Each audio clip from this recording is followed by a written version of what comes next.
Juste faire un petit coup de cœur.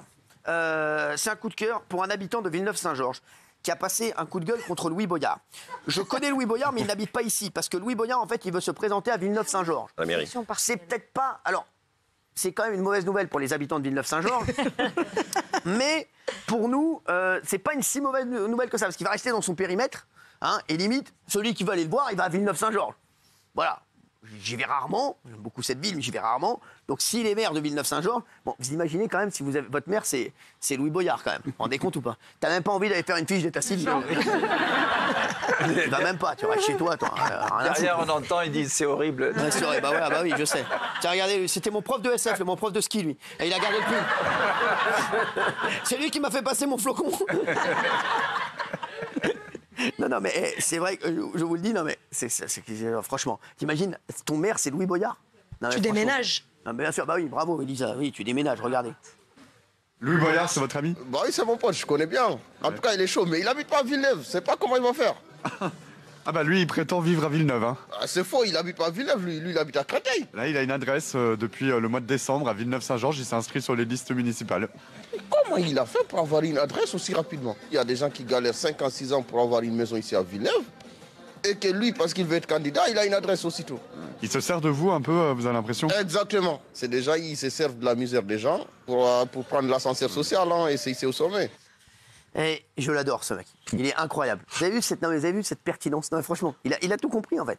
Voilà, et j'adore. Bravo à lui, en tout cas. C'est nul parce qu'il se présente dans une ville qu'il ne connaît pas, mais c'est pas illégal non plus, parce qu'il suffit d'avoir une domiciliation, on peut s'inscrire, avoir une sorte de... Alors, Natage fiscale. Le journaliste, il s'est rendu dans l'immeuble où Louis Boyard a domicilié sa nouvelle adresse, sauf que son nom n'est inscrit nulle part. Voilà, sur Interphone. En plus, moi, je pensais à la base que Louis Boyard, il habitait dans son fort. L'ennui, c'est que son nom n'est même pas sur la sonnette. Il n'y a aucune mention de Louis Boyard. Est-ce qu'il vit ici? Vous connaissez? Non, ça ne vous parle pas?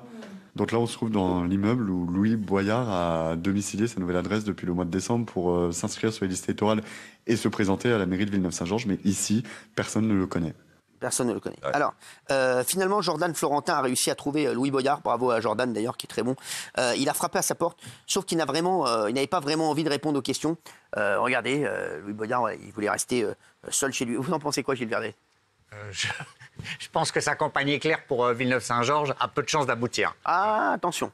Il a fait un gros score aux européennes. Oui, je sais, mais c'est sa circonscription. Hein. Oui, je sais. Mais il va avoir du mal. Il va avoir du mal parce qu'il y a plein de listes. Pas sûr. S'il y va, c'est parce qu'il est sûr de gagner, C'est sûr. Non. Ah, il peut Il tente, et puis c'est vrai qu'il a envie de quitter l'Assemblée. Ouais, mais le truc, c'est que s'il est maire, il n'est plus député. C'est ça. Mais il a envie d'une Je implantation sais locale. pas où il me dérange le plus. Ouais. Je pense quand même à l'Assemblée. Hein. Oui. Oui, Moi, je peux vous dire Ah qu'il oui. y a énorme. Je pense que les autres députés vont. Moi, je suis à 2 doigts de m'inscrire.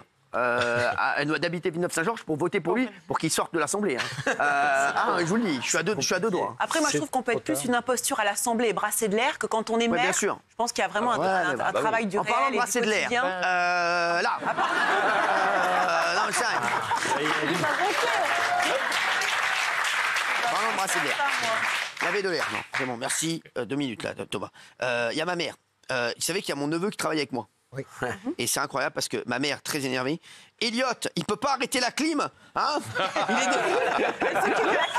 C'est mon neveu. Il est déjà parti. Hein, non mais donc elle était très énervée. Elle voulait que mon neveu s'occupe de la clim. Il est au digital, hein, mais c'est pas grave. Compris ce qu'il faisait, c'est pas grave. Alors regardez Louis Boyard. Bonjour Monsieur Boyard. On venait voir si vous aviez...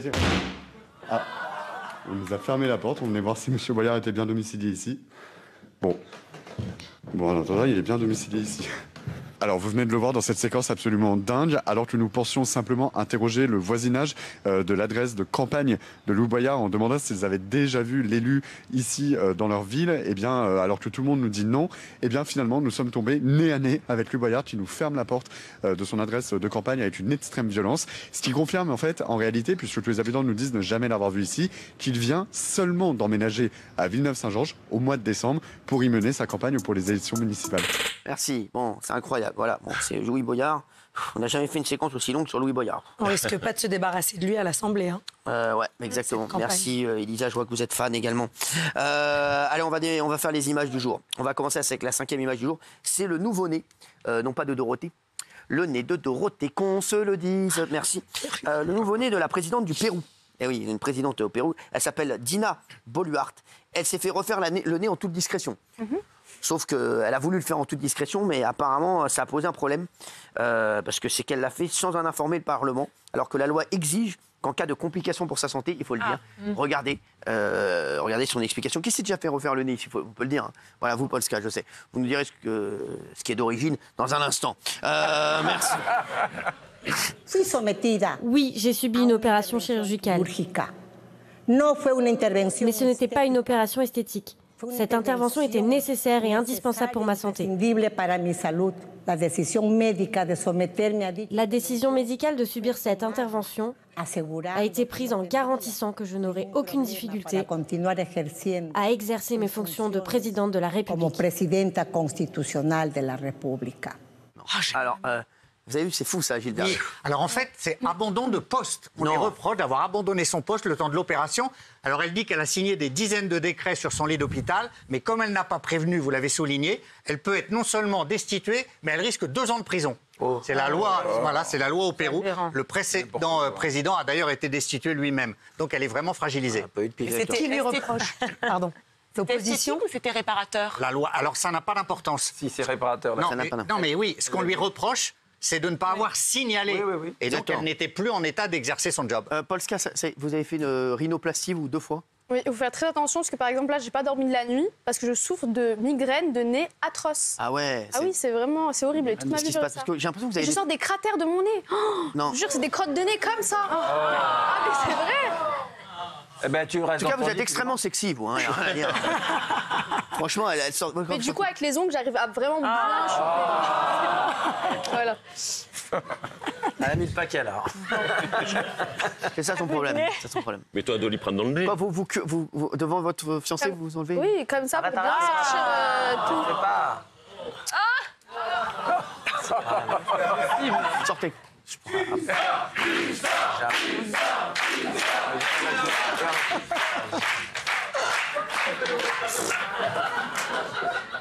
Elle a pas mis de bas? Si, mais c'est minimaliste. C'est minimaliste, là. Ouais. C'est une ceinture. Hein, non, mais c'est dis-moi, elle a cru qu'elle allait à la piscine, il prend un slip de bain. Non, ça lui va très bien. Oui, mais j'ai pas vu. J'ai juste vu qu'elle se tenait ici, plus bas que d'habitude. Je me suis dit, oula, malheureux. Allez, la 4e image du jour, c'est un clash entre un entraîneur de foot et des parents de joueurs qui commencent à faire le buzz. C'est un entraîneur des U13. Regardez ce qui s'est passé. C'est vrai qu'il y a énormément de clash entre les entraîneurs de foot et les parents. De plus en plus. Hein, c'est un truc de fou, ça, regardez. Ta gueule, toi. Je vois qu'il est capable de frapper. Il était tranquille, le match. Le match, il était tranquille, là. C'est toi qui as ouvert ta bouche de merde, là. Elle a ouvert sa bouche de merde, le match, il est tranquille, là. Ta gueule de merde, là. Tu es au football, là. Bon enfant. Quoi, c'est un peu à l'inverse de ce qu'on voit d'habitude. C'est-à-dire, en ce moment, il y a effectivement, vous le disiez, beaucoup de parents qui agressent des entraîneurs parce qu'ils pensent que leur enfant, c'est Mbappé, et donc, du coup, il les engueule, il les agresse. Là, c'est l'inverse. C'est un discours sexiste de l'entraîneur. Elle lui reprochait sans doute de parler violemment aux enfants, et c'est vrai que ce qu'il dit, Cyril, c'est pas très élégant. Elle a engueulé l'entraîneur parce que son fils jouait pas assez. C'est exactement le même principe qu'à l'école, où avant, quand tu prenais une mauvaise note, ton prof t'engueulait, après tu te fais engueuler par tes parents, maintenant tes parents viennent engueuler le professeur parce que t'as une mauvaise note. Non, là c'est qu'il parlait mal aux joueurs. Hein? C'est qu'il parlait mal aux joueurs. Qui était au match. Mais alors, mais fais ce qu'il veut. Qui était au match. Vous y étiez, vous? Qui était au match? Non, mais vous étiez au match, vous? Non, j'y étais pas. Vous étiez au match? Alors, non, bah voilà. Ah d'accord. Vous bossez les émissions un peu. Ah, lui, il est plus occupé. Il est plus occupé à trouver une domiciliation à Villeneuve-Saint-Georges. Elle perd sa carte d'identité. Après avoir usurpé l'identité de plusieurs victimes, des escrocs en ont profité pour détourner 18 millions d'euros à leur nom. Elle perd sa carte d'identité, des escrocs en profitent pour détourner 18 millions d'euros. Regardez. En 2015, Virginie Rosselot perd sa carte d'identité. 2 ans plus tard, elle se rend compte qu'elle est victime d'usurpation d'identité. Des escrocs ont en fait acheté cet immeuble en son nom à Pantin. La Banque Palatine lui réclame plus de 400 000 € pour rembourser le prêt immobilier. Les escrocs ont transmis sa carte d'identité à des faussaires qui ont fabriqué de faux documents. De quoi contracter un crédit immobilier auprès de la Banque Palatine et acheter l'immeuble grâce à une notaire aujourd'hui accusée de complicité. 9 personnes sont aujourd'hui jugées, suspectées d'avoir détourné 18 millions d'euros via 58 prêts immobiliers frauduleux.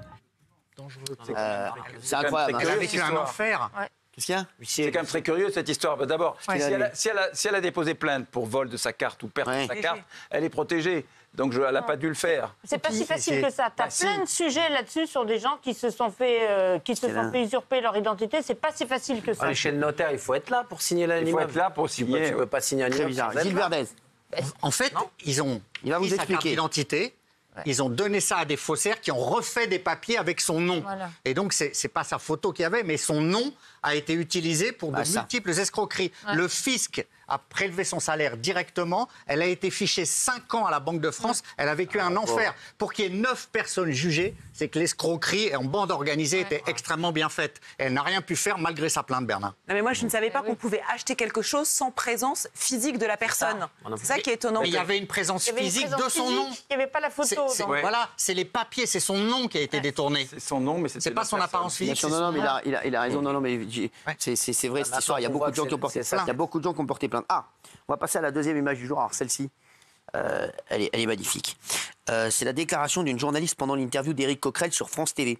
Sur France Télévisions, donc il y a Éric Coquerel, le député LFI NFP, celui-là même qui a dit que Bruno Retailleau était moins fréquentable qu'un OQTF, dont il parlait. Voilà. Une journaliste a glissé pendant l'interview. C'est le meilleur Coquerel. Elle pensait que son micro était coupé. Donc sur France Télévisions. Imaginez si ici on avait fait la même chose avec Jordan Bardella. Oui, exactement. Voilà. Gilles Verdez, je pense que ça vous choque. Ah bah bien sûr que ça me choque. Alors, on va regarder. Bravo Gilles Verdez. Ah oui. Mais vous l'aimez bien, Éric Coquerel? Ça n'a rien à voir. Mais vous l'aimez bien, Éric Coquerel? J'aime bien Éric Coquerel. Vous avez le droit de le bien aimer. Vous avez tout à fait le droit de bien aimer. Ça n'a rien à voir. Éric Coquerel. Vous avez tout à fait le droit de bien aimer. Bravo Gilles Verdez. C'est bien de le dire. Mais vous le dites à l'antenne. Pas comme elle, quand elle croyait que son micro était coupé. Au moins Gilles Verdez, il a le courage de ses opinions. Voilà, vous aimez bien Éric Coquerel. J'aime bien Éric Coquerel, oui. Il aime bien Éric Coquerel. Il occupe des fonctions. Vous aimez bien Éric Coquerel? Enfin, je l'aime bien, on peut discuter. Non, mais vous avez raison de dire les choses. Bien. Et bravo. Bravo de le dire, regardez. Nous, ce qu'on souhaiterait, c'est qu'on revienne à la règle normale, qui n'est plus le cas depuis que les macronistes sont minoritaires, c'est-à-dire qu'il y a un vote de confiance. Ça, c'est dans n'importe quelle démocratie, un gouvernement cherche à savoir s'il a une majorité pour gouverner. Bon, il ne le fera pas, d'où la motion de censure. Donc non, j'attends rien. Alors, Gilles Verdez, vous aimez bien Éric Coquerel? Oui, j'aime bien. Ah oui, c'est un personnage que je trouve intéressant. Non, alors, vous avez vu ça? Non, mais sans déconner, ça, franchement.